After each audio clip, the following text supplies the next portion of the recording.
ভূমিকম্প হলে করণীয় কি এবং ভূমিকম্প থেকে আত্মরক্ষার বিশেষ কোনো দোয়া আছে কিনা?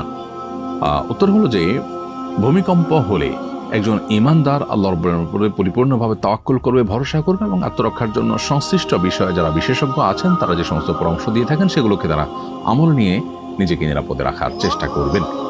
সেই সাথে ভূমিকম্পের সময় কিংবা আগে থেকে সুস্থ স্বাভাবিক সময় থেকেই আল্লাহর রাব্বুল কাছে একটা দোয়া আমরা নিবেদন করতে পারি, যেই দোয়ার মাধ্যমে আল্লাহ সুবহানাহু ওয়া তাআলার কাছে ভূমিকম্পের মাধ্যমে ধ্বংস, মৃত্যু বা ক্ষয়ক্ষতি থেকে আমরা বেঁচে থাকতে পারি, আত্মরক্ষা করতে পারি। দোয়াটি নবী সাল্লাল্লাহু আলাইহি ওয়াসাল্লাম পাঠ করতেন, সেটি হলো আল্লাহুম্মা ইন্নী আউযু বিকা মিনাত তারাদ্দি ওয়াল হাদাম ওয়াল গারাক ওয়াল হারাক।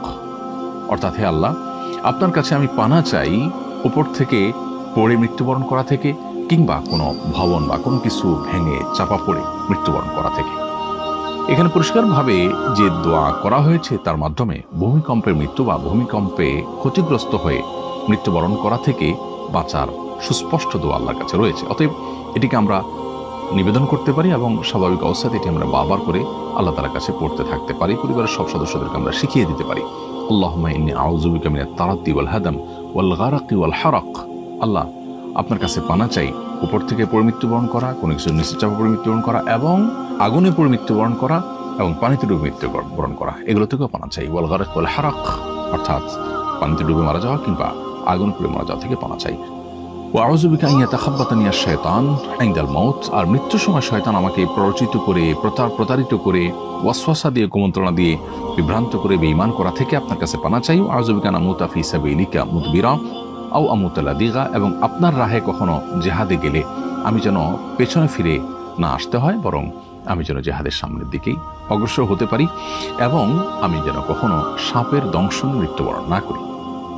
এভাবে দোয়া নবী সাল্লাল্লাহু আলাইহি ওয়াসাল্লাম করেছেন। যদিও এই যে মৃত্যুগুলো, এই মৃত্যুগুলো কোনোটি কিন্তু খারাপ মৃত্যু নয়, শুধুমাত্র জিহাদের ময়দান থেকে পলায়ন করা এটি খারাপ এবং কবিরা গুনাহ। বাকি যে কোনো মৃত্যু কিন্তু একজন নেককার মৃত্যু হতে পারে। অতএব কেউ যদি সাপের দংশনে মারা যায় কিংবা কেউ যদি পানিতে ডুবে মারা যায়, তাহলে সেক্ষেত্রে সেগুলো খারাপ কোনো মৃত্যু নয়। শয়তানের ওয়াসওয়াসা দিয়ে কেউ যদি, ওয়াসওয়াসার কারণে কেউ ঈমান ছাড়া মারা গেলেন, সেটা খারাপ। আবার সেই সাথে কেউ যদি আল্লাহর রাহে জিহাদ থেকে পলায়ন করেন, সেটা খারাপ। এর বাইরে বাকিগুলো কিন্তু স্বাভাবিক। তারপরেও আমরা সুস্থ স্বাভাবিক সময় আল্লাহর কাছে তওবা করে ভালোভাবে মৃত্যুবরণ করতে চাইব।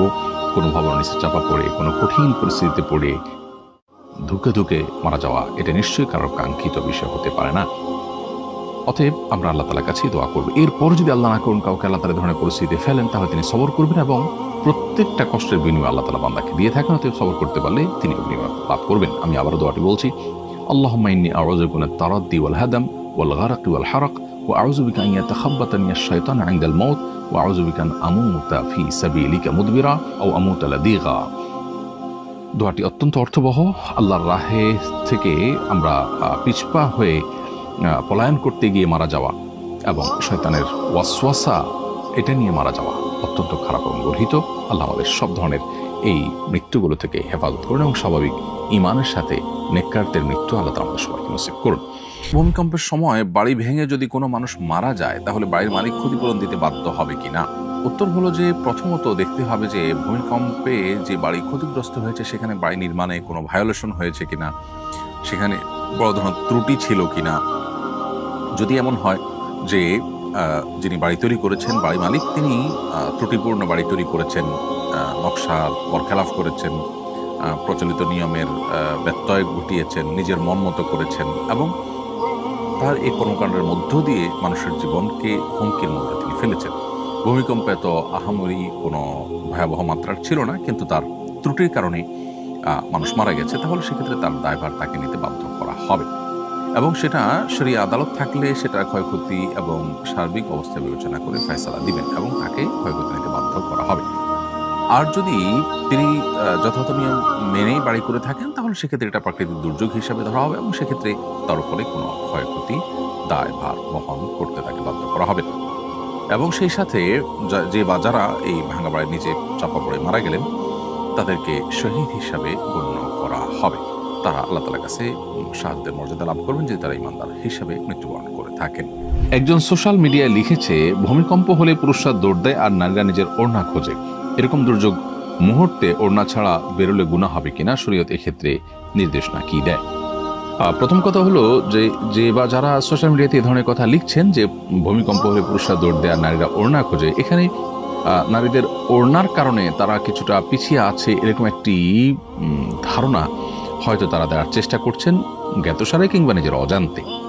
আমি বিনয়ের সাথে তাদেরকে প্রশ্ন রাখতে চাই, কোনো পুরুষ যদি ভূমিকম্প যে মুহূর্তে আঁচ করেছেন, টের পেয়েছেন, ওই সময় তিনি যদি হাফ প্যান্ট পরা থাকেন কিংবা শুধুমাত্র আন্ডারওয়্যার পরা থাকেন, তিনি কি লুঙ্গি বা প্যান্ট কিছু একটা পরে তারপর দৌড় দিতে চাইবেন না? সেক্ষেত্রে তার এই যে একটা লুঙ্গি বা প্যান্ট কিছু একটা পরে অন্তত তাকে দৌড় দিতে হচ্ছে, এটাকে তিনি কি আসামের কাঠগড়া দাঁড় করাবেন? এটা খুবই কমন একটি ব্যাপার। আল্লাহ রাব্বুল আলামিন নারী এবং পুরুষকে সৃষ্টি করেছেন, প্রত্যেকের শরীরের কাঠামো আলাদা আলাদা বৈশিষ্ট্য দিয়ে সৃষ্টি করেছেন। অতএব একজন নারী তিনি তার লাজুকতা থেকে, তিনি তার সম্ভ্রম রক্ষার খাতিরে তিনি ওড়না খুঁজে তারপরে তিনি আত্মরক্ষার চেষ্টা করবেন, সেটা খুবই স্বাভাবিক।